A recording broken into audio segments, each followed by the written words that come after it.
पाया था। पहले इसे जू डायरेक्टर के लिए बचा कर रखना चाहता था, लेकिन जब तुम लोग इतनी जल्दी अंदर आना चाहते हो तो पहले तुम ही से रास्ता साफ कर लेता हूँ। मैंने सीधे डोर नहीं खोला, बल्कि फोन से डोर फ्रेम के ऊपर लगाए गए बैकअप एग्जॉस्ट वेंट को एक्टिवेट किया। ये वेंट असल में वेंटिलेशन के लिए बनाया गया था, लेकिन अब यह मेरे लिए अटैक पॉइंट बन चुका था। ले ये खा। एग्जॉस्ट वेंट से एक चमकदार डार्क रेड फायर ड्रैगन जैसी फ्लेम जोरदार आवाज के साथ बाहर निकली और उसने बाहर मौजूद उन फ्रीजिंग कोल्ड एनर्जी के गुच्छों को एक ही पल में निगल लिया। हाई टेम्परेचर और एक्सट्रीम कोल्ड आपस में टकराए और कॉरिडोर तुरंत घनी सफेद वाटर वेपर से भर गया। सीसीटीवी में दिखाई दे रहा था कि अचानक आई इतनी ज्यादा हीट से आइस कॉर्प्सेस पूरी तरह चौंक गए थे। उनके शरीर पर जमी व्हाइट फ्रॉस्ट तेजी से पिघलने लगी और अंदर की सूखी स्किन दिखाई देने लगी। फ्लेम्स के बीच वे बेहद तेज और डरावनी आवाज में चीखने लगे। फिजिकल डिफेंस तुम्हें नहीं रोक सका, लेकिन 2000 डिग्री की ये हाई टेम्परेचर फायर स्ट्रीम तो तुम्हें जरूर पसंद आएगी। सबसे आगे खड़ा आइस कॉर्प्स फ्लेम्स के इम्पैक्ट से ऐसा टूटने लगा जैसे कोई टूटा हुआ पोर्सलन हो। आखिरकार उसका शरीर ज्यादा देर तक टिक नहीं पाया और वह जोर से जमीन पर गिरकर एक ब्लैक लिक्विड के पटल में बदल गया। बाकी मॉन्स्टर्स ने सिचुएशन बिगड़ती देख अचानक मुड़कर अपने स्टिफ मूवमेंट्स के साथ एलिवेटर के अंदर भागना शुरू कर दिया। पहली वेव के आइस कॉर्प्सेस को पीछे हटाने के बाद भी मैंने अपनी गार्ड डाउन नहीं की। मैंने मेन डोर की हीटिंग पावर फिर से बढ़ा दी और एसी की फैन स्पीड मैक्सिमम पर कर दी ताकि घर के अंदर का टेम्परेचर स्टेबल रहे। अजीब है, इन मॉन्स्टर्स ने बहुत ही ऑर्गेनाइज तरीके से रिट्रीट किया है। ऐसा लग रहा है जैसे पीछे से कोई इन्हें कमांड कर रहा हो। मैंने सीसीटीवी स्क्रीन्स बदल बदल कर उस रेड रोब वाले आदमी के फुटप्रिंट्स या उसके किसी ट्रेस को ढूंढने की कोशिश की, लेकिन कॉरिडोर में सिर्फ हर तरफ जमी फ्रॉस्ट और कुछ नेबर्स की आइस स्टैच्यूज दिखाई दे रही थी। बाकी पूरा कॉरिडोर खाली था। तभी मुझे एक डिटेल पर ध्यान गया। तो दियाकॉन 301 और बाकी रूम्स में छिपे हुए सर्वाइवर्स के डोर्स अब पूरी तरह खुले हुए थे। क्या उन सभी को पकड़ लिया गया? मैंने सीसीटीवी रिकॉर्डिंग की प्लेबैक स्पीड स्लो कर दी। फुटेज में दिखाई दिया कि जब आइस कॉर्प्सेस मेरे मेन डोर पर हमला कर रहे थे, तभी कुछ और ज्यादा एजाइल ग्रे फिगर्स तेजी से उन नॉर्मल सिक्योरिटी डोर्स के अंदर घुस गए। उन नेबर्स को चीखने तक का मौका नहीं मिला और उन्हें सीधे डार्क कॉरिडोर की गहराई में घसीट लिया गया। ये सीन देखकर मेरी रीढ़ में ठंड दौड़ गई। ये सिर्फ सिंपल किलिंग नहीं थी, बल्कि ऐसा लग रहा था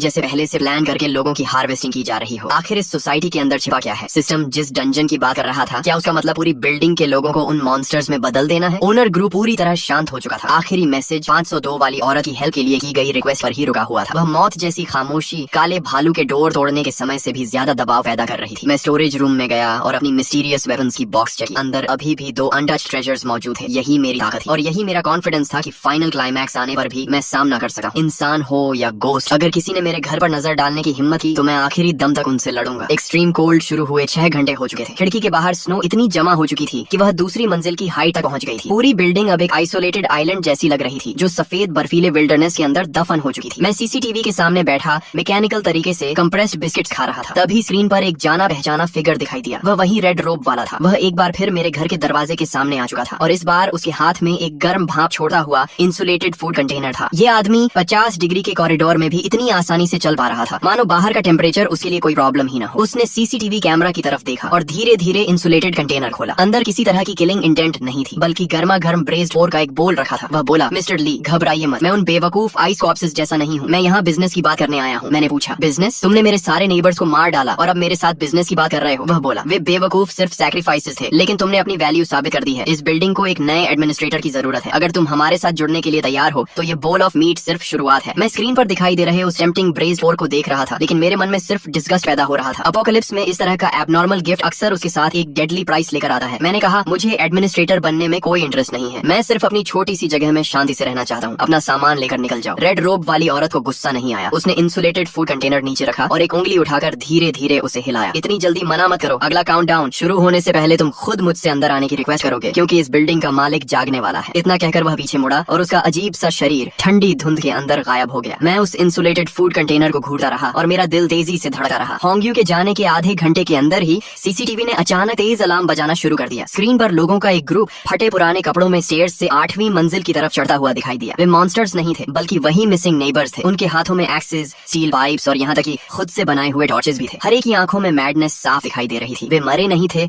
लेकिन उनकी मेंटल स्टेट बिल्कुल नॉर्मल नहीं लग रही थी। सबसे आगे 301 वाला मिडिल एज आदमी था। उसका पूरा शरीर ठंड से नीला पड़ चुका था, लेकिन ऐसा लग रहा था जैसे उसे दर्द का बिल्कुल एहसास नहीं हो रहा हो। वह स्टेयर्स चढ़ते हुए पागलों की तरह चिल्ला रहा था, ली चिंग, शन याओ बाहर निकालो। मिस्टर होंग ने कहा है कि अगर हमने तुम्हारे घर का डिवाइन वाटर पी लिया तो हमें फिर कभी ठंड नहीं लगेगी। मैं तुरंत समझ गया, वह रेड रोब वाली औरत सिर्फ मॉन्स्टर्स का इस्तेमाल करके लोगों को खत्म नहीं कर रही थी, बल्कि इंसानों के लालच का फायदा उठाकर इन सर्वाइवर्स को भी कंट्रोल कर रही थी। उसका प्लान था कि इन नेबर्स को कैनन फॉडर की तरह इस्तेमाल करके मेरे फोर्ट्रेस की डिफेंसेस को कमजोर किया जाए। Divine water? वो आदमी सच में कहानियां बनाने में माहिर है। दर्जनों नेबर्स मेरे दरवाजे के सामने जमा हो गए। अब वे मुझसे रिक्वेस्ट नहीं कर रहे थे, बल्कि जंगली जानवरों की तरह मेरे मेन डोर के आसपास की दीवार को पागलों की तरह खोदने लगे। उन्हें पता था कि मेन डोर बहुत गर्म है, इसीलिए वे वॉल को खोदकर अंदर घुसने की कोशिश कर रहे थे। इस वॉल के अंदर पूरी एलॉय स्टील प्लेट्स लगी हैं। तुम लोग अगले साल तक भी खोते रहो तो इसे पार नहीं कर पाओगे। लेकिन मैंने इन लोगों की मैडनेस को अंडर एस्टिमेट कर दिया था। उन्होंने मेरे डोर के सामने ज्वलनशील सामान जमा करना शुरू कर दिया। शायद वे बड़े फायर से मेरे डोर की सीलिंग स्ट्रिप्स को पिघलाना चाहते थे। सच में पागल लोगों का ग्रुप है। अगर तुम्हें अपनी जान की परवाह ही नहीं है तो फिर मुझे भी दया दिखाने की जरूरत नहीं है। मैंने लिविंग रूम के फ्लोर के नीचे लगे रेड स्विच को दबा दिया। ये वही फोर्थ ट्रैप था जिसे मैंने मूल रूप से काले भालू को डिगिंग करके अंदर आने से रोकने के लिए तैयार किया था। मैंने आखिरी बार वार्निंग दी, एक बार फिर कह रहा हूँ, पीछे हट जाओ वरना इसकी कॉन्सिक्वेंसेस की जिम्मेदारी तुम्हारी होगी। मेरे दरवाजे के पास दीवार खोद रहे उन पागल नेबर्स को देखकर मैंने अब कोई हेजिटेशन नहीं दिखाई और सीधे फोर्थ ट्रैप का एक्टिवेशन बटन दबा दिया। अचानक कई जोरदार कड़क जैसी आवाजें आई और मेन डोर के दोनों तरफ का फ्लोर तुरंत पलट गया। अंदर छिपे हुए अलॉय स्पाइक्स ठंडी चमक के साथ तेजी से बाहर निकल आए और सबसे आगे खड़े कुछ नेबर्स को तुरंत पीछे हटने पर मजबूर कर दिया। हालांकि मैंने इसकी पावर कंट्रोल करके रखी थी, इसलिए स्पाइक्स ने सिर्फ उनके कपड़ों और जूतों के तलवों को छेदा था। लेकिन इस अचानक एक्टिवेट हुए ट्रैप ने फिर भी भीड़ चीख उठी। ये सिर्फ वार्निंग थी। जो भी एक कदम और आगे बढ़ेगा अगली बार उसके पैरों के तलवों को ही भेदा जाएगा। अभी तक जो भीड़ पूरी तरह क्वंगरे में थी उस पर जैसे ठंडे पानी की बाड़ी डाल दी गई हो और वे सभी पीछे हटने लगे। एक वाले मिडिल एज आदमी का चेहरा बिल्कुल सफेद पड़ गया और उसके हाथ की एक्स जमीन पर गिरकर साफ आवाज के साथ बज उठी। उसके घर में सच में ट्रैप्स हैं? मिस्टर हॉन्ग ने हमें इसके बारे में कुछ नहीं बताया था। जब पड़ोसी असमंजस में खड़े थे तभी कॉरिडोर में लाल धुंध अचानक और ज्यादा घनी होने लगी। उस रेड रोब वाली औरत की आवाज कॉरिडोर में गूंजने लगी और उसकी आवाज में लोगों के दिल और दिमाग को बहकाने वाली अजीब पावर थी। डरो मत, वह सिर्फ एक इंसान है। बस अंदर घुस जाओ और तुम लोग इमॉर्टैलिटी हासिल कर सकते हो। फिर कभी इस भयंकर ठंड की तकलीफ नहीं झेलनी पड़ेगी। जो पड़ोसी अभी पीछे हट रहे थे उनकी आंखें फिर से ब्लैंक और क्रेजी हो गई, मानो उन्हें दर्द महसूस होना ही बंद हो गया हो। वे जमीन से निकले स्पाइक्स के बावजूद आगे बढ़ने लगे और अपने शरीरों से उन ट्रैप्स को भरने की कोशिश करने लगे। ये लोग पागल हो गए हैं। आखिर उस रेड रोब वाली ने इनके दिमाग में क्या भर दिया है? सीसीटीवी में उन लोगों के एक एक करके मुड़े तुड़े चेहरे देखते हुए मुझे समझ आ गया कि ये पड़ोसी अब मेरे जैसे इंसान नहीं रहे थे,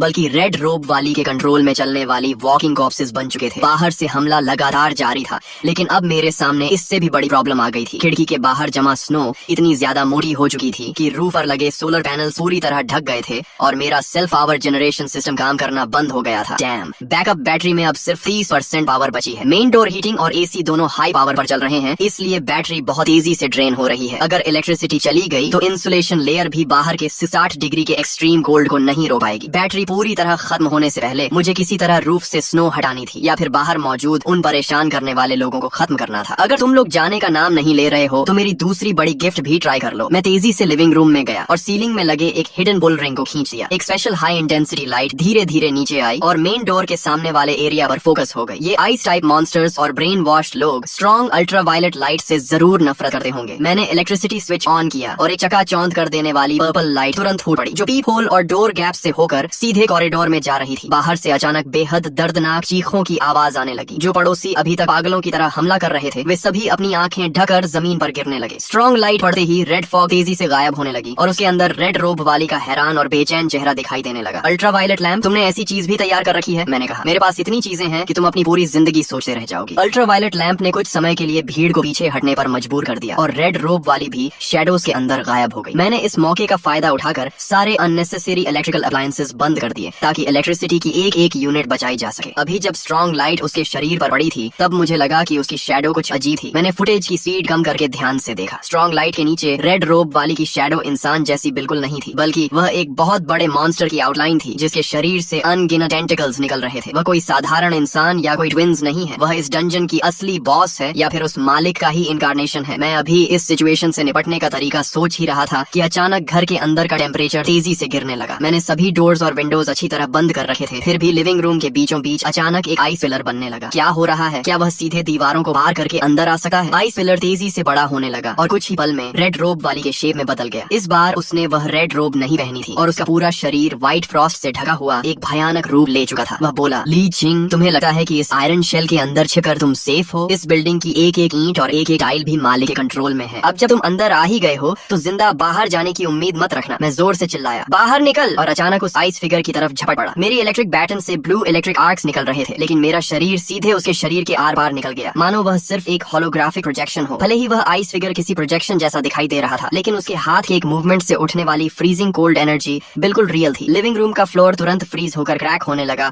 और वह ठंड मेरे पैरों तक पहुंच गई। डैम, तो फिजिकल अटैक्स इस पर काम नहीं करते। आइस फिगर का हाथ मेरे चेस्ट को छूने ही वाला था कि मुझे अचानक उस मिस्टीरियस वेपन्स बॉक्स की याद आई जिसे मैंने अभी तक इस्तेमाल नहीं किया था। मैं लुढ़कते हुए तेजी से उसकी तरफ भागा और उसके अंदर से लाल लाइट से चमकता हुआ एक येलो टैलिस्मन पेपर निकाल लिया। ये खरीदते समय मिली हुई ली हुआ टैलिस्मन है। कहा गया था कि ये हर तरह की इविल एनर्जी और फ्रीजिंग पॉइजन को तोड़ सकती है। पता नहीं काम करेगी या नहीं। मैं जोर से चिल्लाया और उस टैलिस्मन को अपनी इलेक्ट्रिक बैटन पर कस कर चुका दिया। फिर एक बार फिर आइस फिगर पर वार किया। इस बार जैसे ही टैलिस्मन फ्रीजिंग एनर्जी के संपर्क में आया, उसमें से अपने आप लाल आग की एक तेज लपट फूट पड़ी। आग इलेक्ट्रिक बैटन के साथ फैलती चली गई और कुछ ही पल में उसने एक विशाल फायर ब्लेड का रूप ले लिया। काम कर रहा है। फायर ब्लेड आइस फिगर के शरीर पर लगी तो गर्म मेटल के पानी में जाने जैसी तेज सिजलिंग साउंड हुई। आइस फिगर दर्द से चीख उठा और उसका पहले वाला वर्चुअल बॉडी अचानक सॉलिड होने लगा। उसके चेहरे पर दर्द साफ दिखाई देने लगा। वह बोला, ये कैसी पावर है? तुम्हारे पास ये चीज कैसे हो सकती है? ये इस डंजन का हिस्सा नहीं है। मैंने कहा, मैं दूसरे वर्ल्ड से आया हूँ, थोड़ा लोकल सामान साथ ले आया, तो इसमें क्या प्रॉब्लम है? अब टूट जा। मैंने अपनी पूरी ताकत लगाकर फायर ब्लेड घुमाया। फायर ब्लेड हॉरिजॉन्टल डायरेक्शन में तेजी से चला और आइस फिगर का शरीर बीच से कट गया। उसका शरीर अनगिनत आइस फ्रैगमेंट्स में टूटकर जमीन पर बिखर गया और फिर फ्लेम्स ने उन सभी टुकड़ों को जलाकर पूरी तरह गायब कर दिया। आइस फिगर के गायब होते ही घर के अंदर की फ्रीजिंग कोल्ड एनर्जी आखिरकार कुछ कम हो गई। मैं इलेक्ट्रिक बैटन के सहारे खड़ा होकर जोर जोर से सांस लेने लगा। ली हुआ टैलिस्मन की पावर भी खत्म हो चुकी थी और टैलिस्मन पेपर राख बनकर गिर गया। बाल बाल बच गया। अगर ये टैलिस्मन नहीं होता तो आज मैं सच में आइस स्टैच्यू बन गया होता। मैं अभी बैठकर आराम भी नहीं कर पाया था कि पूरी बिल्डिंग अचानक जोर जोर से हिलने लगी। ये अर्थक्वेक नहीं था, बल्कि ऐसा लग रहा था जैसे कोई बहुत बड़ा जीव बिल्डिंग के नीचे करवट बदल रहा हो। सीसीटीवी फुटेज में कॉरिडोर की जमा हुई स्नो अचानक काली पड़ने लगी और सड़ने लगी, जिससे चारों तरफ भयानक बदबू फैल गई। जो नेबर्स पहले आइस स्टैच्यूज में बदल चुके थे, उनकी बॉडीज एक एक करके फ्लोर के अंदर धंसने लगी। अब क्या हो रहा है? काउंटडाउन तो अभी खत्म भी नहीं हुआ। मैंने अपनी आंखों के सामने दिखाई दे रहे काउंटडाउन की तरफ देखा। जहाँ पहले अभी 6 घंटे बाकी थे, वहाँ नंबर्स अचानक तेजी से बदलने लगे और आखिर में स्क्रीन पर लाल वार्निंग दिखाई देने लगी। डंजन बैलेंस के टूटने का पता चला है। मालिक समय से पहले जाग गया है। मैं गुस्से में बोला, क्या खेल नहीं खेल सकते? हारने लगे तो पूरी टेबल ही पलट दोगे? मैं तुरंत खिड़की के पास भागा और देखा कि सोसाइटी के बीच का खाली मैदान अचानक हट गया था और वहाँ एक बहुत बड़ी अबिस बन गई थी। उस गहरी खाई के अंदर से एक ऐसी विशाल ब्लैक लॉ बाहर निकली जिसे शब्दों में डिस्क्राइब करना भी मुश्किल था। उस लॉ ने हमारी पूरी बिल्डिंग के फाउंडेशन को कसकर पकड़ लिया। बिल्डिंग को धीरे धीरे उस अबिस की तरफ खींचा जाने लगा और आसमान तक गूंजने वाली भयानक मेटल टूटने की आवाज चारों तरफ फैल गई। मैंने अपनी मेहनत से बनाए हुए अपोकलिप्स फोर्ट्रेस को देखा, लेकिन उस एब्सोल्यूट पावर के सामने वह फोर्ट्रेस भी कितना छोटा और बेबस दिखाई दे रहा था। मैंने कहा, तुम मुझे खाना चाहते हो तो पहले ये देख लेना कि तुम्हारे दांत इतने मजबूत भी हैं या नहीं कि मुझे खा सको। बिल्डिंग जोर जोर से हिलने लगी, लेकिन इसकी वजह जमीन के नीचे का कोई मॉन्स्टर नहीं था, बल्कि बिल्डिंग की फाउंडेशन को भयानक नुकसान पहुंच चुका था। सीसीटीवी के जरिए मैंने देखा कि नीचे रेड रोब वाली कुछ छोटी एक्सकेवेटर्स को कमांड कर रही थी और वे बिल्डिंग की फाउंडेशन को पागलों की तरह खोद रहे थे। ये पागल लोग मुझे बाहर निकालने के लिए पूरी बिल्डिंग को ही गिराने की कोशिश कर रहे हैं। मैंने अपनी आंखों के सामने दिखाई दे रहे काउंटडाउन को देखा। पहले मुझे लगा था कि ये किसी नए मॉन्स्टर के आने का काउंटडाउन है, लेकिन अब समझ आ रहा था कि यह बिल्डिंग की स्ट्रक्चरल फेलियर का आखिरी वार्निंग था। अगर बिल्डिंग 15 डिग्री से ज्यादा टिल्ट हो गई तो मेरी इतनी मेहनत से बनाई हुई फोर्ट्रेस ही मेरी आयरन कॉफिन बन जाएगी। नहीं, मैं हाथ पर हाथ रखकर नहीं बैठ सकता। अगर तुम लोग मेरा घर गिराना चाहते हो तो मैं भी इसमें थोड़ा अपना कंट्रीब्यूशन डाल देता हूँ। मैं कंट्रोल पैनल के पास भागा और बेसमेंट में लगाए गए इमरजेंसी रीइंफोर्समेंट सिस्टम को एक्टिवेट कर दिया। वहाँ कुछ मोटे हाइड्रोलिक सपोर्ट रॉड्स लगे हुए थे जिन्हें मैंने ओरिजिनली अर्थक्वेक से बचाव के लिए लगाया था, लेकिन अब वही पूरी बिल्डिंग को बचाने की आखिरी उम्मीद बन चुके थे। टिके रहो, मेरे लिए टिके रहो। जैसे ही हाइड्रोलिक सपोर्ट रॉड्स जमीन की परत में धंसे, बिल्डिंग का शेकिंग कुछ समय के लिए कम हो गया, लेकिन मैं जानता था कि ये ज्यादा देर तक नहीं टिक पाएंगे। सीसीटीवी में मैंने नीचे कई बड़े गैसोलीन बैरल्स देखे। फायर भले ही इन वॉल्स को तुरंत नुकसान नहीं पहुंचा सकती थी क्योंकि वे हाई टेम्परेचर रेजिस्टेंट थी, लेकिन लंबे समय तक लगातार जलने से स्टील की स्ट्रेंथ जरूर कम हो सकती थी। मैंने रेड रोप वाली को नीचे इंस्ट्रक्शंस देते हुए देखा और समझ गया कि असली बैटल अब शुरू हुई थी। नीचे भयंकर आग भड़क उठी और काला घना धुआं कॉरिडोर और विंडोज की गैप से तेजी से ऊपर आने लगा। भले ही मैंने घर को पूरी तरह एयर टाइट बनाया था, फिर भी उस धुएं की तीखी डार जैसी स्मेल अंदर तक पहुंच गई। रुको, इस स्मोक में पॉइजन है। इन लोगों ने आग में रबर और प्लास्टिक डाल दिया था। रेड रोप वाली का ये मूव बेहद विशेष था। उसे पता था कि मेन डोर को तोड़ना आसान नहीं है, इसलिए वह डेंस स्मोक के जरिए मुझे अंदर ही दम घोंटकर मारना चाहती थी। मैंने तुरंत इंडोर एयर सर्कुलेशन और प्यूरिफिकेशन सिस्टम एक्टिवेट कर दिया, लेकिन प्यूरिफायर का फिल्टर बहुत तेजी से कंज्यूम हो रहा था। इतनी मात्रा में स्मोक आने पर यह ज्यादा से ज्यादा 3 घंटे ही चल सकता था। मैंने सीसीटीवी स्क्रीन बदली और देखा कि जो नेबर्स पहले ब्रेन वॉश हो चुके थे, उन्हें रेड रोप वाली ने विंड के ऑपोजिट साइड से हटाकर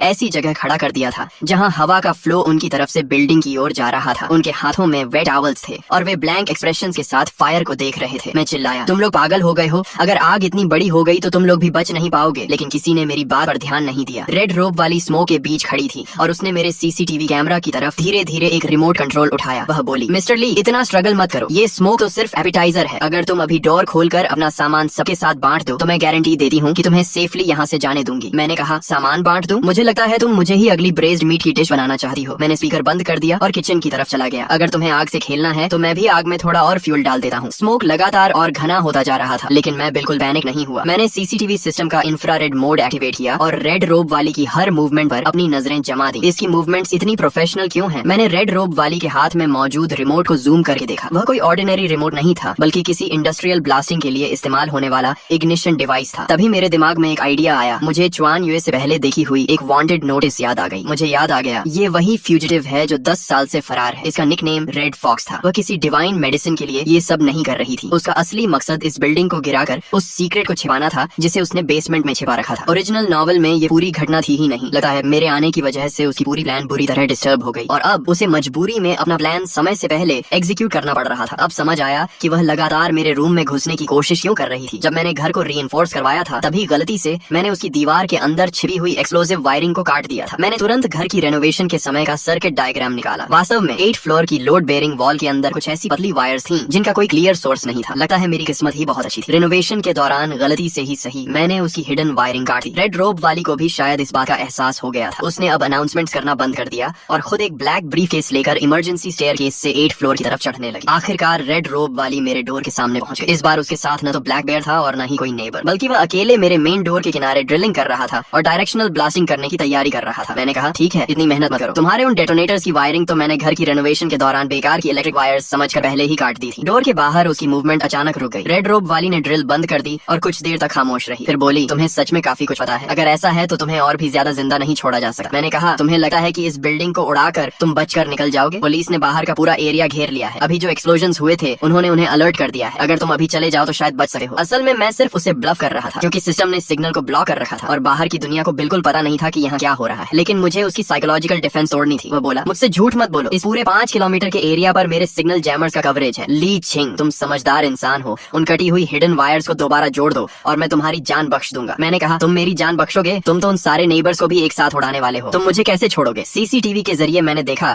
कि नीचे मौजूद नेबर्स ने जैसे ही उड़ा दूंगा वाली बात सुनी, उनमें हलचल शुरू हो गई। रेड रोब वाली के झूठ धीरे धीरे टूटने लगे थे। उसकी साइकोलॉजिकल अटैक स्ट्रेटेजी काम नहीं आई तो उसने अब छिपना छोड़ दिया। उसने सीधे डोर की गैप में प्लास्टिक एक्सप्लोसिव का एक ब्लॉक डाल दिया। वह बोला, अगर तुम कोऑपरेट नहीं करोगे तो अपने फोर्ट्रेस के साथ आसमान में उड़ने के लिए तैयार हो जाओ। मैं प्लास्टिक एक्सप्लोसिव की पावर अच्छी तरह जानता था, इसलिए तुरंत बेडरूम में भागा और उस ग्रीन बटन को दबा दिया जिसे मैंने आज तक इस्तेमाल नहीं किया था। मुझे उड़ाना चाहते हो? पहले कोल्ड शावर ले लो। पूरे घर के फायर सप्रेशन और ब्लास्ट प्रोटेक्शन सिस्टम को एक्टिवेट करते ही मेन डोर के बाहर से भारी मात्रा में ड्राई पाउडर और फायर फाइटिंग फोम निकलने लगा और उसने उस एक्सप्लोसिव ब्लॉक को पूरी तरह ढक लिया। साथ ही मैंने हाई फ्रीक्वेंसी जैमर भी एक्टिवेट कर दिया ताकि उसके इलेक्ट्रॉनिक डेटोनेटर के सिग्नल को इंटरफियर किया जा सके। तभी अचानक बिल्डिंग के बाहर हेलीकॉप्टर की तेज आवाज गूंजने लगी। एक विशाल सर्च लाइट ने काले स्मोक को चीरते हुए हमारी मंजिल को रोशन कर दिया। काउंटडाउन खत्म हो चुका था। असल में नए डंजन के शुरू होने का मतलब ही बाहरी दुनिया पर लगा सिग्नल ब्लॉकेड हट जाना था। रेड फॉक्स ने यह देखा तो उसका चेहरा बदल गया। वह एक्सप्लोसिव को वहीं छोड़कर तुरंत भागने की कोशिश करने लगा, लेकिन मैं उसे इतनी आसानी से जाने कैसे देता। मैंने कहा, जब यहाँ आए हो तो यहीं रहो। मैंने मेन डोर के मैकेनिज्म को एक्टिवेट किया और पीप होल से अचानक हाई प्रेशर टीयर गैस बाहर निकल गई। रेड फॉक्स चीख पड़ा और अपनी आंखें पकड़ते हुए इमरजेंसी स्टेयरकेस से नीचे गिरने लगा। नीचे से स्पेशल पुलिस फोर्सेस की आवाजें सुनाई देने लगी। ब्रेन वॉश नेबर्स ने भी तुरंत अपने हाथ सिर के पीछे रखकर जमीन पर बैठना शुरू कर दिया। मैंने सीसीटीवी में धीरे धीरे बुझती हुई फायर को देखा और राहत की लंबी सांस ली। आखिरकार सच में सब खत्म हो गया। जब स्पेशल पुलिस ने विंडो तोड़कर अंदर एंट्री की, तब मैं सोफा पर पड़ा हुआ जोर जोर से सांस ले रहा था। रेड फॉक्स की आंखों से टीयर गैस की वजह से लगातार पानी निकल रहा था और 2 स्पेशल पुलिस ऑफिसर्स उसे इमरजेंसी स्टेयरकेस से नीचे लेकर आए। मैंने कहा, पुलिस ऑफिसर, गोली मत चलाना। मैंने ही रिपोर्ट की थी और मैं इस घर का ओनर हूँ। मुझे उस फोर्ट्रेस से बाहर लाया गया जिसने आधे महीने से भी ज्यादा समय तक मेरी रक्षा की थी। डोर से बाहर निकलते ही पूरा corridor heavily armed police officers से भरा हुआ था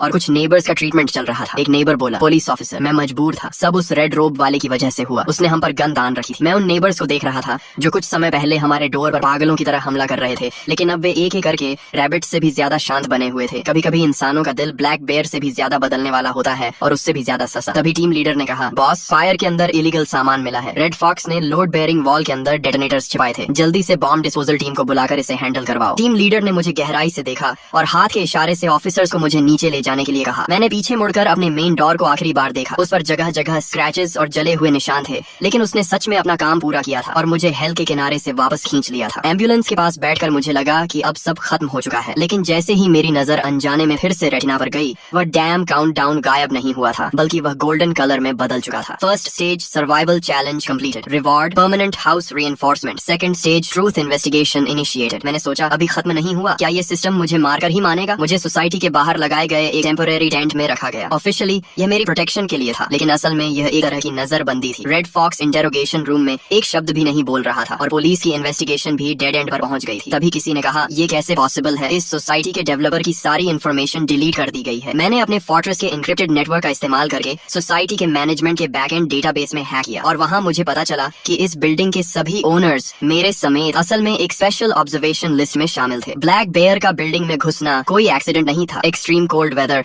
भले ही नेचुरल फिनोमेनॉन था, लेकिन रेड फॉक्स का यहाँ आना डेफिनेटली प्लान्ड था। मुझे प्रेशर टेस्ट नाम की एक फाइल मिली। असल में यह सोसाइटी डीप स्पेस फार्मास्यूटिकल्स नाम की एक कंपनी ने एक एक्सपेरिमेंटल साइट के रूप में बनाई थी। उनका उद्देश्य एक्सट्रीम प्रेशर के अंदर इंसानों के बिहेवियर और डिसीजन मेकिंग लॉजिक को टेस्ट करना था। तो हम सब उनके गिनी पिग्स हैं। ब्लैक बेयर उन्होंने यहाँ छोड़ा था और रेड फॉक्स को भी उन्होंने ही हायर किया था। मैं इस इन्फॉर्मेशन को और गहराई से इन्वेस्टिगेट करने ही वाला था कि टेंट के बाहर अचानक तेज फुटस्टेप्स सुनाई दिए। मैंने तुरंत फोन छिपाया और फोल्डिंग बेड पर लेटकर सोने का नाटक करने लगा। बाहर से आवाज आई, क्या वह लीचिंग अभी तक नहीं बोला? वह हमारे रिसर्च के लिए बहुत वैल्यूएबल है, हमें उसे किसी भी हालत में अपने कब्जे में लेना होगा। मेरे दिल को झटका लगा। तो उन्होंने अभी तक हार नहीं मानी है। यहाँ तक कि मैनेजमेंट का मैनेजर भी उनके लोगों में से एक है। मैंने मन ही मन कहा, अगर तुम लोग खेलना चाहते हो तो मैं इस पूरी चेस बोर्ड को ही उलट दूंगा। गार्ड की शिफ्ट बदलने के दौरान मिले मौके का फायदा उठाकर मैं टेम्पोरेरी कैंप से बाहर निकल गया। मैं भाग नहीं रहा था, बल्कि पेट्रोल टीम से बचते हुए वापस उस बिल्डिंग में घुस गया जो अब पूरी तरह खाली थी। मैंने कहा, घर जैसा आराम कहीं नहीं। हालांकि अब यह जगह सिर्फ एक एम्प्टी शेल रह गई थी, लेकिन मेरे पास काउंटर अटैक करने का मौका सिर्फ यही था। मैंने फिंगरप्रिंट लॉक का इस्तेमाल करके